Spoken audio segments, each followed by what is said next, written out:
welcome to World Today, the only place to get your news on major global events rolled up in this half hour. Our focus this week is none other than the epidemic that has been declared a pandemic, the coronavirus or COVID-19. We'll also draw your attention to voices of women from Pakistan highlighting their fight for women's rights the week gone by when the world celebrated Women's Day. But first up, the headlines. As coronavirus scare grips people across the globe, the World Health Organization declares COVID-19 as pandemic. The powerful and the who's who of the world have not been spared by And on International Women's Day, women in Pakistan marched onto the streets to raise voices on equality. Now let's begin with our explainer this week.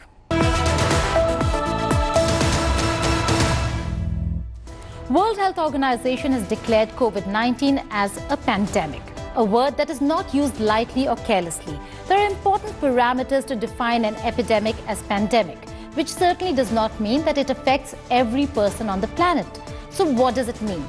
Pandemic is derived from Greek, pan meaning all and demos meaning people.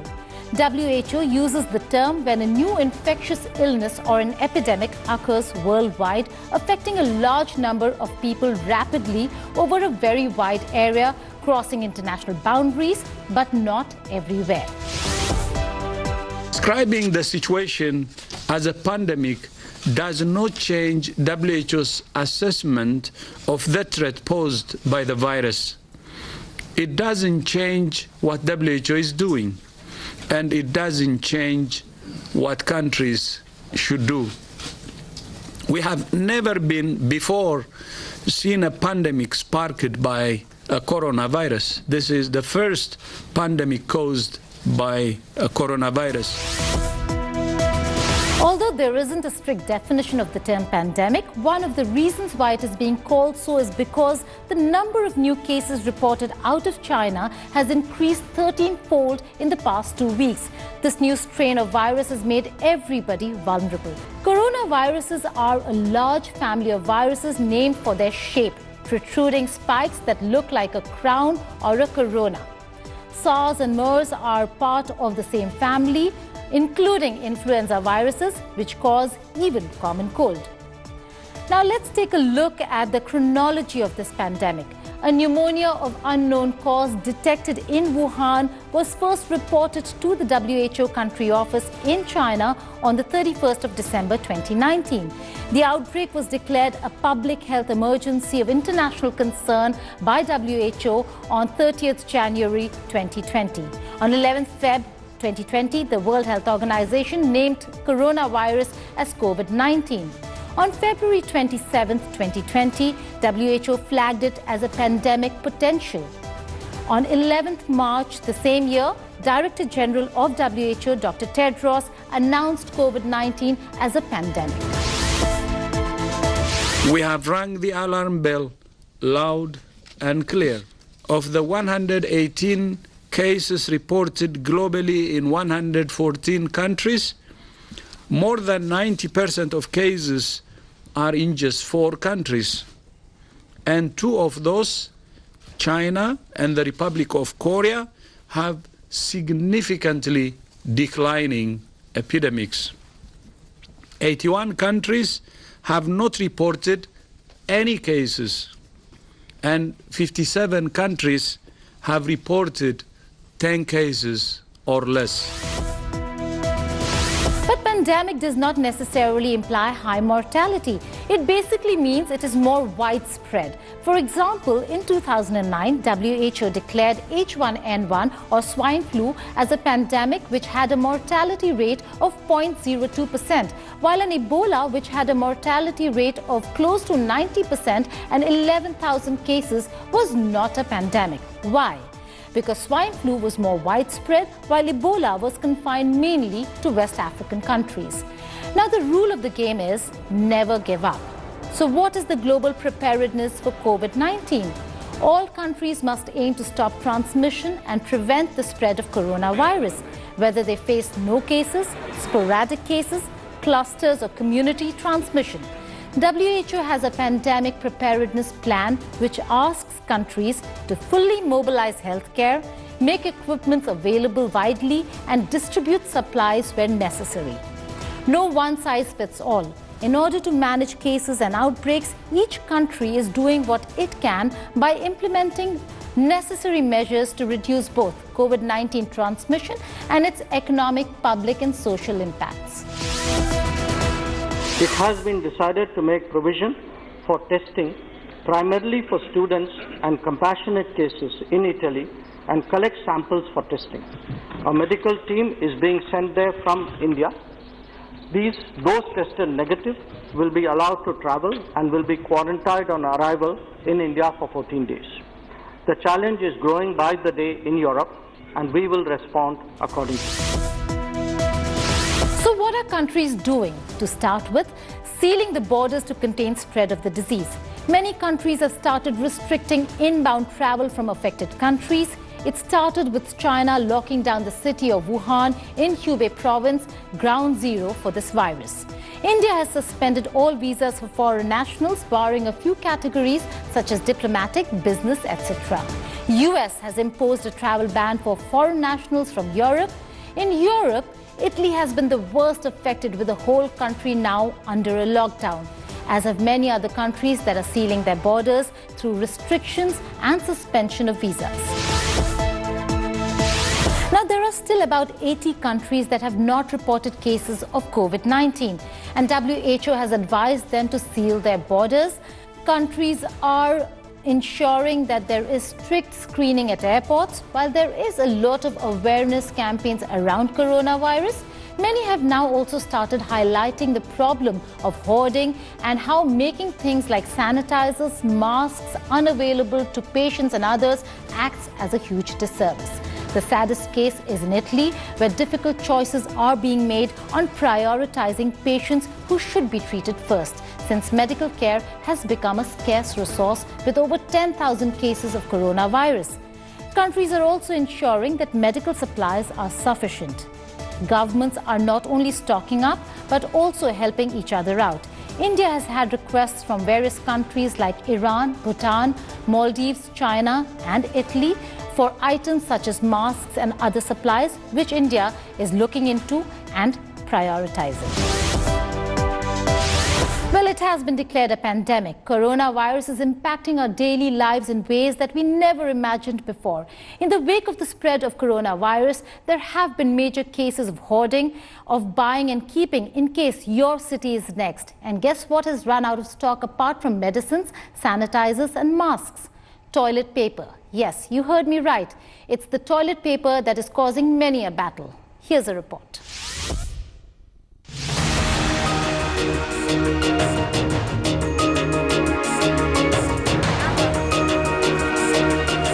Masks were the first to go, followed by hand sanitizers and disinfecting wipes. And then came the turn of the humble toilet paper. Coronavirus crisis has sparked panic buying of the toilet paper, with people buying toilet rolls more quickly than they can be restocked. I have just come out from various shopping malls. I'm still in the car park, and I do realize that the biggest and the most favorite item for people to take away at this point is the toilet roll. Huge numbers of no toilet rolls I could find in a huge, even the biggest shopping centers as well. Store shelves are being stripped bare in Singapore. Supermarkets in the UK have started rationing items, so have the retailers in the US and Canada. Grocery stores in Australia have hired security guards to patrol customers after several brawls were reported. An Australian newspaper even printed 8 blank pages to be used as emergency toilet paper. In Hong Kong, a group of men stole hundreds of toilet paper rolls at knife point.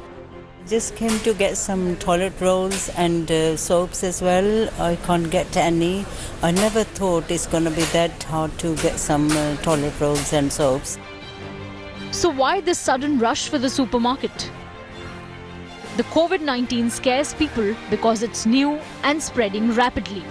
Lakhs are being quarantined across the world, so it's natural for people to stockpile the essentials.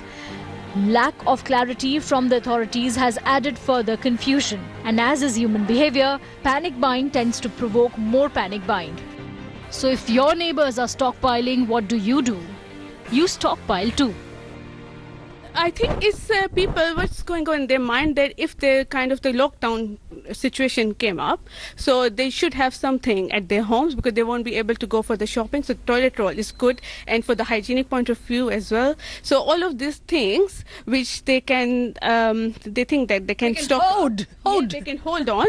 They're just putting it at their houses. Yeah. As the world responds to coronavirus with apocalyptic-like response, health officials and governments have now come out and called the panic buying unnecessary, hoping it will help deal with the virus anxiety. A pandemic that has spread far and wide and spared none on its way. Here are some of the world leaders and celebrities who you didn't think would be affected by COVID-19, but they are. Take a look.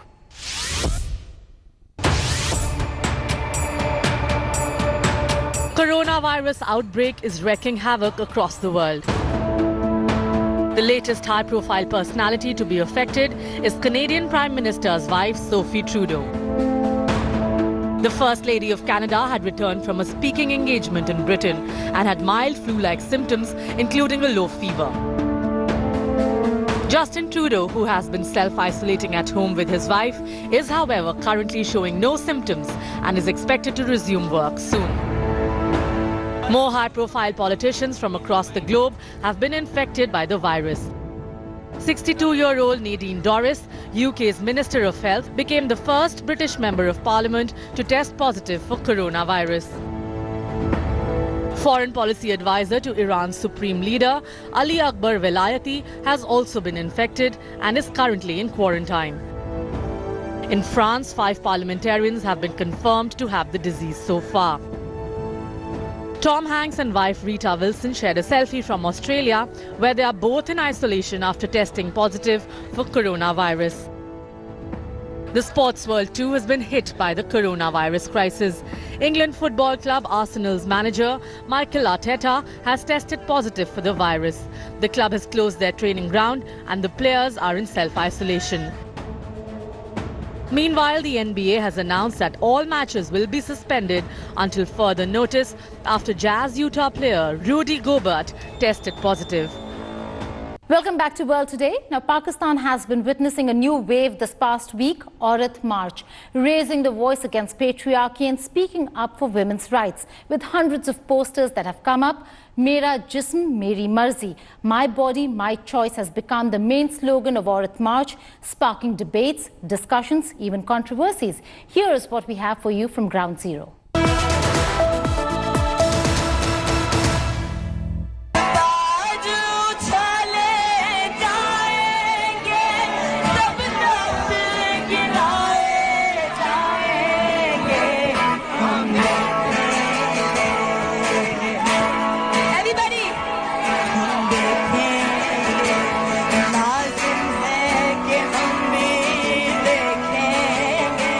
Women in Pakistan took to streets seeking equality and to fight patriarchy on International Women's Day.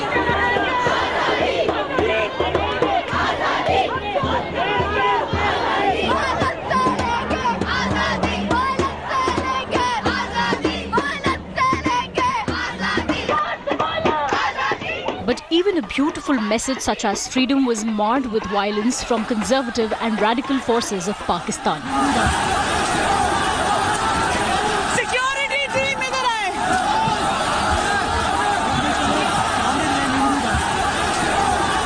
From pelting stones, shoes and sticks to creating a ruckus during the peaceful march, dozens of men and women from Red Mosque Brigade, consisting of several local militant groups, staged a rival rally just across from the Women's March venue just to create disruption.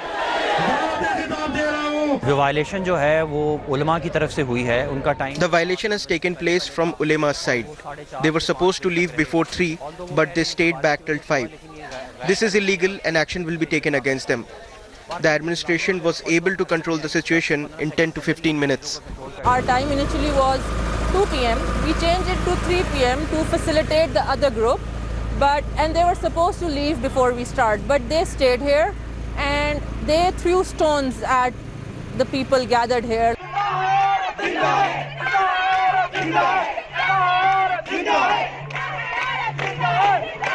But the undeterred voices crying for equal rights marched on.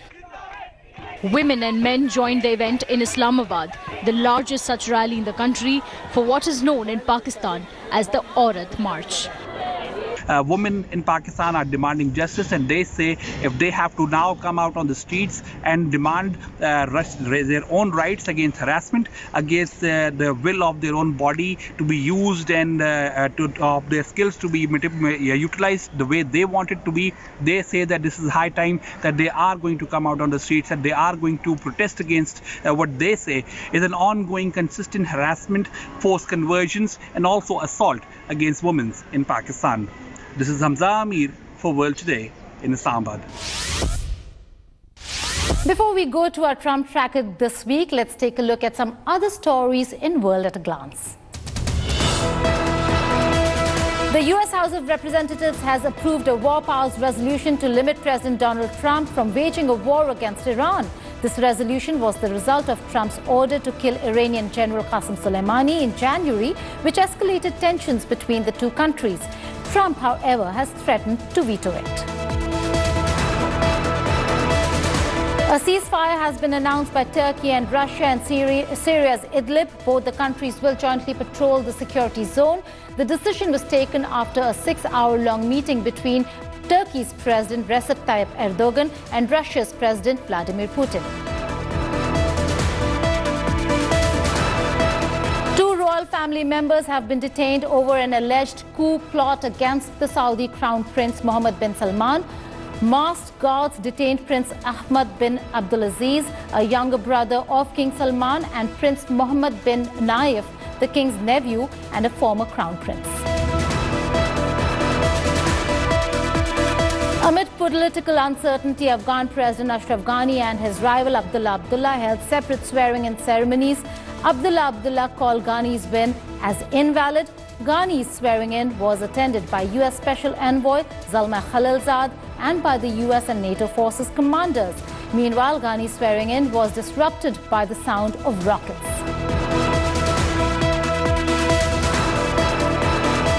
A court had sentenced Harvey Weinstein to 23 years of prison for rape and sexual assault. Weinstein was found guilty in a trial last month. Though his lawyers had urged for leniency, prosecutors said he should be given maximum possible sentence for his actions. While the entire world continues to struggle with COVID-19 and with death toll reaching a new high every minute, U.S. President Donald Trump refuses to give up his art of creating alternative reality. Trump has been trying to downplay the coronavirus outbreak in his own bizarre way. Take a look at our special segment, Trump Tracker.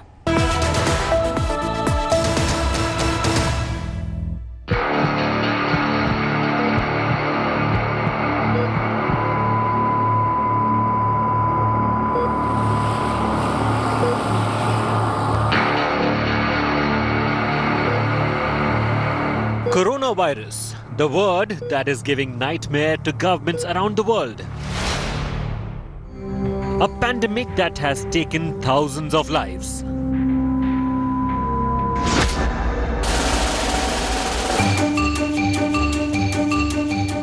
But Donald Trump is determined to create an alternative reality around the outbreak. Downplaying the severity of the pandemic, he compared the COVID-19 outbreak to a flu. Wash your hands, stay clean. You don't have to necessarily grab every handrail unless you have to. You know, you do certain things that you do when you have the flu. I mean, view this the same as the flu. Trump's dismissive attitude does not stop there. He said that he hasn't tested positive for the virus as he feels great. I don't feel that any reason. I feel extremely good. I feel very good. But I guess it's not a big deal to get tested, and it's something I would do. Next in the list of Trump's bizarre coronavirus remarks was his announcement of ban on trade, and not just ban on travel from Europe. He, however, walked back on his own statement in a tweet. We will be suspending all travel from Europe to the United States for the next 30 days. And these prohibitions will not only apply to the tremendous amount of trade and cargo, but various other things as we get approval. Donald Trump also claimed that he has supernatural ability to contain the outbreak, which comes to him from his genius uncle. He was a great super genius, Dr. John Trump. I like this stuff. I really get it. People are surprised that I understand it. Every one of these doctors said, how do you know so much about this? Maybe I have a natural ability. Maybe I should have done that instead of running for president. While the doctors around the world continue to struggle with the virus, Donald Trump has cured it. He has cured coronavirus with therapies. Yes, you heard it right. Trump's solution to coronavirus is the therapies. We're moving at a maximum speed to develop the therapies, not only the vaccines, but the therapies. Therapies is sort of another word for cure. And after the POTUS finally declared the coronavirus outbreak a national emergency on March 14th, we can only say it's better late than never. Bureau Report, India Today.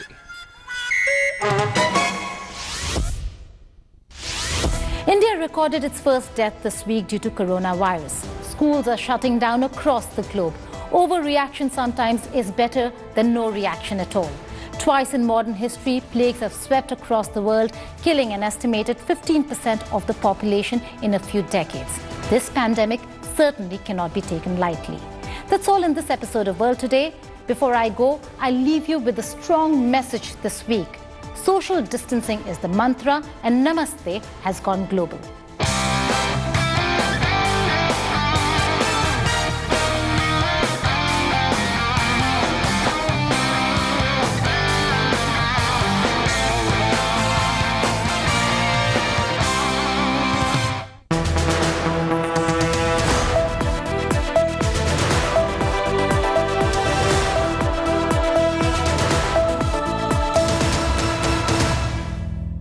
Hi everyone, Preeti Chaudhary here. Hope you like this video. For latest news and analysis, like and subscribe to the India Today YouTube channel. And don't forget to press the bell icon to stay updated. Thank you for watching.